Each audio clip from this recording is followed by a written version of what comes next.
सुनो। इस बारिश के मौसम में डरा दिया। किसको पकोड़े खाने का मन नहीं करता? लेकिन कुछ लोगों के पास टाइम नहीं होता और कुछ लोगों को अच्छे पकोड़े बनाने आते नहीं। तब आपके पास एक ही ऑप्शन बचती है कि पकोड़े घर पे डिलीवर किए जाए। पर जब तक वो घर आते हैं तब तक वो कच-कच, सौगी, खराब हो जाते हैं। क्या आपने कभी ऐसे पकोड़े खाए हैं जो सौगी ना हो, ऑयली ना हो और क्रिस्पी रहे डिलीवरी पे? नहीं ना। मैं एक पंजाबी हूँ और मैं एक बात बताऊँ आपको, ये प्रॉब्लम पराठों के साथ भी है। आपने कितने सारे ब्रांड्स इंडिया में देखे होंगे, पिज्जास के, बर्गर्स के, अब तो मोमोज के भी इतने सारे ब्रांड है भारत में। लेकिन क्या कोई पराठा और पकोड़ा का ब्रांड है? नहीं। बट ये मार्केट साइज ह्यूमंगस है। तो इस अनटैप मार्केट को टैप करने का हमने निर्णय लिया। Hi sharks, I am Geetika Anand Gupta. Hi, I am Gaurav Gupta और हम हैं को-फाउंडर्स MOPP फूड्स के। Mad over parathas and pakoras, India का पहला पराठा एंड पकोड़ा ब्रांड। हमारे पराठास एंड पकोड़ास ना ही सौगी होते हैं, ना ही ऑयली होते हैं एंड आपके घर तक आने में वो क्रिस्पी रहते हैं।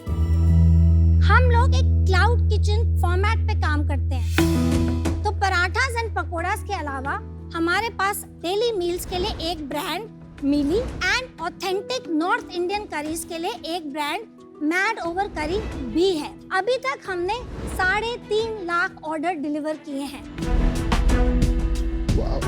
अब आप भी सब कुछ बोलेंगे कि मैं भी कुछ बोल दूं? हमारी आस्क है 75 lakhs for 2.25% of the company.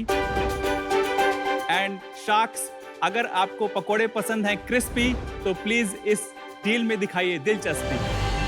75 lakhs at 2.25, जल्दी से मैथ्स करो तो 33.33 करोड़, right? रफली 32 गया। क्या मैथ्स आप?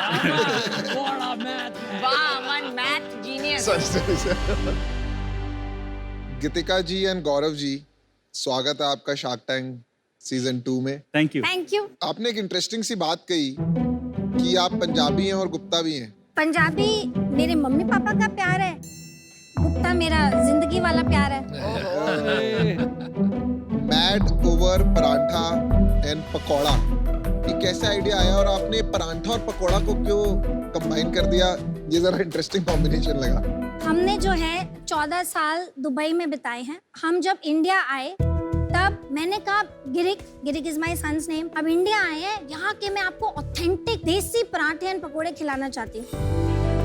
एंड टू द आयरनी, हमें कोई भी एक मिड सेगमेंट हाइजीनिक ब्रांड नहीं मिला। तो घर पे नहीं बनाते हो पकोड़े पराठे? बट ऑर्डर करके मंगाने भी होते हैं ना। अच्छा। पता चला बेसिकली इनको कुकिंग करना पसंद नहीं है, तो वी वर लुकिंग फॉर। चलो अब हुई ना सीधी बात। अब ये अंदर की बात बाहर आई है। तब हमने नोटिस किया कि या तो वो 40-50 रुपए के मिलेंगे या फिर you go to a nice fancy restaurant. That time हमने ये अपॉर्चुनिटी देखी। हमने मतलब आपने ये अपॉर्चुनिटी देखी। हाँ, मैंने ये एक्चुअली इन्होंने अपॉर्चुनिटी देखी, यस हाँ, एब्सोल्युटली। मैंने तब बोला था ये अपॉर्चुनिटी है, तब माना नहीं। तो जो है दिख रहा है बेचारे की हालत देख के लग रहा है जिस तरह से वो खड़े हैं, ऐसा लग रहा है डर के मारे खड़े हैं। आपके शादी को कितने साल हो गए? शादी को कितने साल हो गुड गए? 18 years। हाँ, लवली। मुझे तो लगता है सारे डिसीजन आप ऐसे लेते हो जो सिर्फ आपको पसंद हो। बिल्कुल नहीं। मैं बहुत देखा ये इंप्रेशन जा रहा है, बट ऐसा बिल्कुल भी नहीं। That's so sweet. आपको बोलने की इजाजत मिल गई। अच्छा, एक बात बताइए, मॉप का मतलब इंग्लिश में झाड़ू होता है ना? वो MOP होता है। वो विजन आता है when you see mop. Correct. I agree. अभी भी आप लोगों का यंग कंपनी है, अभी भी आप चाहो तो चेंज कर सकते हो। तो ये कॉन्वर्सेशन ऑलरेडी हमने किया है 1-2 बारी। हो सकता है ना, तो you are flexible in changing, change होना पॉसिबल है। Totally agree with you. एक किचन से अब हम 3 ब्रांड चलाते हैं और हमारा फ्यूचर में एक और ब्रांड लॉन्च करने का प्लान है कि अब MOPP फूड्स रिलेट नहीं होगा, क्योंकि अब हम सिर्फ मैड ओवर पराठास एंड पकोड़ास नहीं है। तभी ये डिस्कशन चल रहा है। बारिश नहीं आई पर पकौड़े लग रहा आ गए हैं। आ रहे हैं, बिल्कुल रेडी है। मतलब मैं स्ट्रिक्टली नॉन वेजिटेरियन फिर ये हेल्दी है? Healthier, definitely. Thank you very much. बहुत अच्छा पराठा है, butter chicken paratha. Thank you so much. पहले तो बहुत बढ़िया है। ये फ्लेवर्स कौन से हैं? तो एक है हमारा टॉप सेलिंग पराठा जिसका नाम है आलू प्याज पराठा। फिर हमारा दूसरा एक पराठा है जो वेजिटेरियन पराठा है, उसका नाम है Italian twist paratha. Very nice. Non vegetarian में हमने आपको सर्व किया है आज बटर चिकन पराठा। उसके साथ एक आप देखेंगे ओवल शेप में पकोड़े हैं, बटर चिकन पकोड़ा। इसका एक का प्राइस क्या है जरा बताएंगे? ये जो हमारा बेसिक आलू पराठा है तो 149 रुपीज उसका मेन्यू प्राइस है, और उस पे हम पैकेजिंग भी चार्ज करते हैं 20 रुपीज। काफी क्रिस्प था वो। तो ये ऑलरेडी 1 घंटे पहले के बने हुए हैं। तो इसमें कुछ स्पेशल आपने डाला है कि जिसकी वजह से क्रिस्प रहा है और सॉगी नहीं हुआ है? तो ये एक मैजिकल रेसिपी है जो ऑब्वियसली हम आपको बता नहीं सकते, बट हमने बहुत R&D की है जिससे हम लोग एप्लीकेशन कर सके, वो माइंड लगा सके बिकॉज ऑफ द एक्सपीरियंस। हमको 20 इयर्स प्लस का एक्सपीरियंस है। इनफैक्ट जनवरी 2020 में हमने फर्स्ट सीड राउंड रेज किया था MOPP में। अच्छा, ऑलरेडी रेस कर चुके हैं? यस। क्या वैल्यूएशन? हमने मई 2019 में ये लॉन्च किया। तब राहुल सिंह जो बियर कैफे के फाउंडर और CEO हैं, तो राहुल को हमने ऑन बोर्ड लिया मेंटर एडवाइजर। जब उन्होंने ट्रैक्शन देखी पहले ही 3 महीने में, तब राहुल ने डिसाइड किया ऑलमोस्ट 6-7 महीने के बाद कि वो इन्वेस्ट करना चाहते हैं। एंड जब आपका मेंटर आपको बोले वो इन्वेस्ट करना चाहता है, एक अलग लेवल की अचीवमेंट है। कितना इन्वेस्ट किया? टोटल 71 लाख। और क्या वैल्यूएशन थी? 5 करोड़ प्री मनी। 5 करोड़ के बाद और कोई पैसे उठाए आपने? उसके बाद 2 राउंड्स और हुए, वो इंडिया एक्सीलरेटर के थ्रू हुए। कब हुआ? 21 नवंबर। At what value? 12 करोड़ के वैल्यूएशन पे रेज किया, रफली अबाउट अनदर 70 लाख्स। और उसके बाद हमने एक और राउंड किया इंडिया एक्सीलरेटर के ही थ्रू, उसमें अबाउट 55-60 लाख रुपीस रेज ये किए। कब किया? This was March 2022। एंड कितना किया और क्या valuation? That was 12.5 crores pre-money valuation. And right now हमने अब करीब 1.5 महीने पहले एक राउंड और रेस ओपन किया है, हाँ जी। जिसको हमने 22 करोड़ के प्री मनी वैल्यूएशन पे रेस किया था। कितना किया? अभी 55 लाख का कमिटमेंट आके फंड्स ट्रांजैक्शन हो चुके हैं। 50% वैल्यूएशन बढ़ा दिया शार्क टैंक के लिए 2 महीने में। No, not because of that. हमारा एक्चुअली एक बहुत अच्छा कोलैबोरेशन रेबल फूड्स के साथ हुआ है। Very nice. बेसिकली उनका एक प्रोग्राम है, लॉन्चर प्रोग्राम, जिसमें वो high potential entrepreneurs and high potential brands को आइडेंटिफाई करते हैं, बिकॉज उनके हिसाब से they are done doing their own brands. Now वो ढूंढ रहे हैं और बहुत सारे ब्रांड्स और एंटरप्रेन्योर जिसको वो सपोर्ट करेंगे, और eventually in the long run probably they will acquire 51% equity and book their revenues as well. अब आपकी दोनों इसकी इक्विटी बची है? दोनों मिला के 61% है, 9.3% की ESOP है, 20% के एंजल इन्वेस्टर्स हैं, और 6.5% के एडवाइजरी है, और 3% इंडिया एक्सीलरेटर का है। रेबल का कितना था उसमें? रेबल का भी इन्वेस्टमेंट नहीं है। अच्छा, ठीक है। आपने 21 नवंबर में 12 करोड़ की वैल्यूएशन पे रेस किया। हाँ जी। 1 साल बाद लगभग सेम वैल्यूएशन पे रेस किया, कोई ग्रोथ नहीं। और मार्च और मई में 3 महीने में वैल्यूएशन डबल कर दिया। जब हमने 12.5 पे किया था उस वक्त हमारा रन रेट मंथली था 35 लाख का। अच्छा जी। जब हमने 22 पे किया तब हमारा मंथली रन रेट 60 लाख का है। और आज 60 lakh. This is what it is. पिछले 8 महीनों से हमारी month on month average growth rate 20% है। एंड पिछले 3 साल का CAGR इज 80%। आज की डेट में हम मंथली 25,000 ऑर्डर्स डिलीवर करते हैं 3 किचन्स के through. Well done, well done. Actually मेरा डिसीजन बन गया है। तो सबसे पहले तो गीतिका जी आप बहुत क्यूट है, ब्रिलियंट टेस्टिंग प्रोडक्ट्स, लेकिन unfortunately I will have to be out. To be very honest, इस एरिया में मेरा इंटरेस्ट नहीं है, एक्सपर्टीज भी नहीं है, और मैं ज्यादा कंट्रीब्यूट नहीं कर पाऊंगी, but I wish you the very best. Thank you. Thank you very much.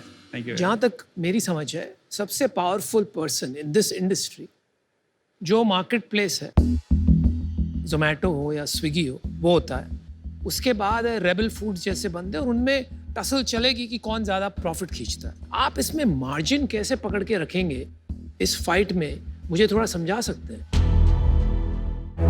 ये पूरा स्केल का गेम है। तो हमारा विजन है कि हम अगले 3 साल में कम से कम 100 किचन्स खोलें। सो एज ऑफ नाउ हम लोग किचन में करीब 15% इबिटा पे बैठते हैं। घर पे 9 लाख रुपया महीने का बचता है। नहीं, ये तो स्टोर लेवल है। उसके ऊपर कॉर्पोरेट लेवल में हमने ऑब्वियसली देयर बहुत सारे एक्सपेंसेस हैं। तो बर्न है, थोड़ा बहुत बर्न है। कितना कॉर्पोरेट कॉस्ट है आपका? Corporate cost is about 7 lakh rupees. And burn कितना है महीने का? 2-3 लाख रुपए का है। Not bad. ओवरऑल जब और स्केल करेंगे तो ये जो कॉर्पोरेट कॉस्ट है वो एवरेज आउट हो जाएगी एंड हमारा टारगेट है कि ये 4 से 5% के बीच रहेगी एट द कॉर्पोरेट लेवल। लेकिन फिर भी हमेशा प्रेशर रहेगा unless and until you are able to create strong pull brand। तो सबसे strongest pull brand अगर फूड डिलीवरी में अगर हम देखते हैं आज की तारीख में डोमिनोज होगा। They don't need Zomato, they don't need Swiggy, they can run their business on their own।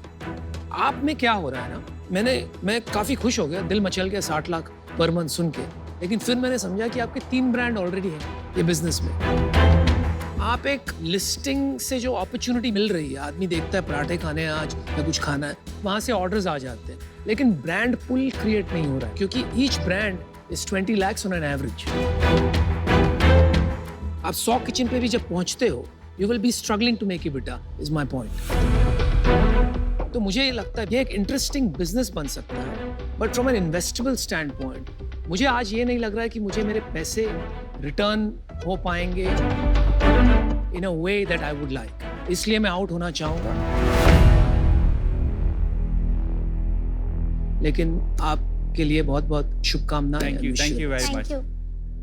एक किचन का यूनिट इकोनॉमिक्स समझा सकते हैं आप मेरे को फटाफट? सो एक किचन में हमारा टिपिकली जो डायरेक्ट कॉस्ट है which is food packaging is रफली अबाउट 35% और जोमेटो और स्विगी का जो कमीशन जाता है वो अबाउट 24-25%। तो डायरेक्ट कॉस्ट इज 60% और 40% इज आवर ग्रॉस मार्जिन। अभी 12% पे है HR कॉस्ट, 3% इज जो आपकी ऑक्यूपेशन कॉस्ट है which is rental and maintenance, 7% है आपका fuel and electricity and 3% miscellaneous. चलो मैंने डिसीजन बना लिया है। आपके नंबर्स इतने जबरदस्त हैं गौरव कि आपने जिस तरीके से इलेक्ट्रिसिटी कॉस्ट वगैरह, रिटेल इज डिटेल एंड मैं चलाता हूँ रिटेल बिजनेस, आधा 0.1-0.2% का हिसाब रखना पड़ता है, नहीं तो बिगड़ जाता है। तो मैं एक्चुअली सहमत नहीं हूँ कि 3 ब्रांड्स हैं। अगर ये एक ही ब्रांड होता जिसको आप बड़ा कर रहे होते तो शायद मैं एक बार फूड स्पेस में एंटर करता, पर शायद वो आज आपका विजन नहीं है, इसलिए मैं बाहर हूँ। इन्होंने सबने जो बताया है ये सब मेरे ही आइडियाज थे, तो इन्हीं की यही सेम रीजंस की वजह से मैं भी आउट हूँ। आपका नेक्स्ट ईयर का रेवेन्यू टारगेट क्या है? इस साल का 8.5 8.5 करोड़। ठीक है, गारंटीड आप कितना कर पाओगे अगले साल? सी अगले साल तक का जो हमारा इंटरनल टारगेट है as per our projections is रफली अबाउट 100 करोड़। अब समझा दो एक बार ये 8.5 से 100 करोड़ का सफर मेरे को एकदम। अभी हम 4 किचन या 5-6 किचन तक पहुंच जाएंगे। अगर हम अगले साल 40 किचन तक पहुंच जाते हैं, 40 से 50 के बीच में, तो सिंपल हमारा every kitchen contribution is about 2 to 2.5 crore. So that will multiply two 100 crore. 100 crore. तो आप हर किचन से अराउंड 2-2.5 करोड़ रुपए बनाएंगे? हाँ जी, हाँ जी। और EBITDA कितना देखेगा मेरे को इस टाइम पे? At the store level it will be about 20%, तो 20 करोड़ का, but at the corporate level it will be about 10 crore. Very good, आपके अच्छे क्वेश्चंस आ गए। अभी भी ऑफर ना देना तो आप इनको उठा के पटक दे। इतने क्वेश्चन के बाद आपके बिहाफ में हम कर देंगे। मैं ऑफर एक्चुअली देना चाहूँगा। मेरे को आपकी एक तो टीम बहुत अच्छी लगी और आप लोगों की केमिस्ट्री अच्छी लगी। इस स्पेस के लिए मेरा एक्सपीरियंस कुछ नहीं, आपके जरिए शायद सीखने को भी मिलेगा। दूसरा, मुझे लगता है कि आप लोग प्रॉफिटेबल हो जाओगे क्योंकि आपके किचन यूनिट इकोनॉमिक पे प्रॉफिटेबल हो गए। 75 लाख आपकी आस्ती, मैं 50 लाख का ऑफर देना चाहूँगा कैश ऑन इक्विटी साइड और 25 लाख का डेट, और मैं 5% इक्विटी चाहूँगा। हम पिछले महीने EBITDA पॉजिटिव कॉर्पोरेट लेवल पे आ गए हैं, अरे तो जो वो बर्न था 2-3 लाख का, उतना नहीं कर रहे हैं। तो हम आपको रिक्वेस्ट करेंगे, अगर आप 75 लाख 5% पे कर लें बट डेट को हटा दें। Not ये bad. हमारा काउंटर ऑफर है तो बहुत हेल्प हो जाएगी इससे। Reasonable है. We have काफी to be reasonable. very fair to our initial supporters. मेरे को क्या अच्छा लग रहा है कि आप अपने जो करंट इन्वेस्टर्स हैं उनके बारे में सोच रहे हैं फेयरली, मेरा भी ख्याल रखेंगे आगे। बिल्कुल, definitely. It's a deal. All right. Well done. इतना अच्छा टेस्ट लगा मेरे को, आपका कांग्रेट्स। अरे वाह वाह वाह वाह. Thank you so Thank much. you so बहुत much. अच्छा यार.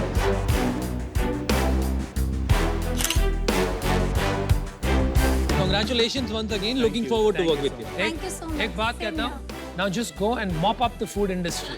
Yes. All right.